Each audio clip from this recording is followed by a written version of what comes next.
All right, let's go to Rand Paul from Washington, who is one of our favorites. And Rand, we beg you to make sense. Help us understand your vote for Hagel. Yeah, I hope I can. It's a lot of people have been confused by this, but I'll try the best I can to explain it to you. First of all, I was the deciding vote to filibuster him, and the only way to defeat him was through filibuster. The only way to delay and get information was through the filibuster. So we had 41 votes. I was called and lobbied hard from the other side to change on the 41. I was the 41st vote to keep the filibuster going the first time. Within 3 days, many Republicans announced they weren't going to filibuster anymore, and yet we didn't get any information, which is why we were filibustering. We never had 51 votes to defeat him, but we had 41 for a while. So we come back the next week, and I vote again to filibuster him. So I was one of 27. But that's when the game was over. There was no stopping him when 27 voted. 14 people bailed on us, and that's when Hagel was nominated. On the final passage, I did vote to allow him to go through, mainly because I've said all along that the way I treat political appointees is that for the most part I give deference to the president. I will fight tooth and nail to get information and to get information in advance. But in this case, I decided that no information came forward that would have eventually disqualified him. Okay, so wait a minute. So I can respect it because you're an advise and consent kind of guy, right?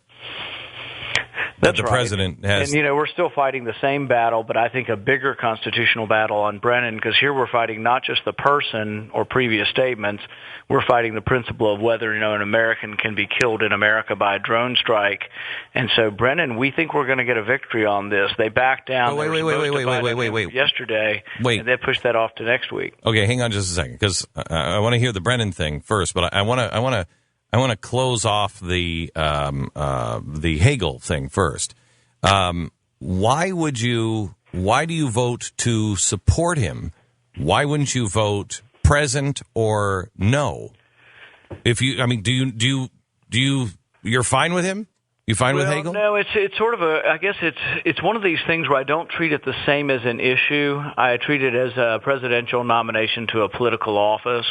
And so I think the president does have the right to form his cabinet. These are political people. Like I voted for John Kerry, and I got some grief for that too. I agree with nothing that Kerry represents. There are many disagreements I have with both Kerry and Hagel and Lew.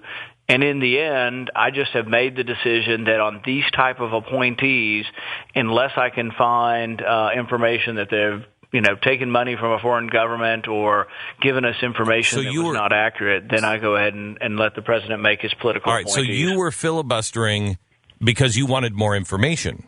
You weren't filibustering to stop his confirmation. I think that's the best way to describe it. I was joining the Republicans in saying we want more information. Also, for another reason, an ulterior motive was I also wanted Republicans to stick together to try to help me get information on Brennan. And one of the things that people may or may not realize about this place up here is that by being part of that filibuster team, I'm also able to get some people to help me now on the Brennan nomination. And I think I've got him stymied in committee long enough that I think the White House is going to announce publicly that they're not going to do drone strikes in the U.S. And to me, I think that's it just means they're going to obey the law, but it's a big step forward because they've been refusing to say that they won't do this. Well, they've said a lot of things. I don't believe any of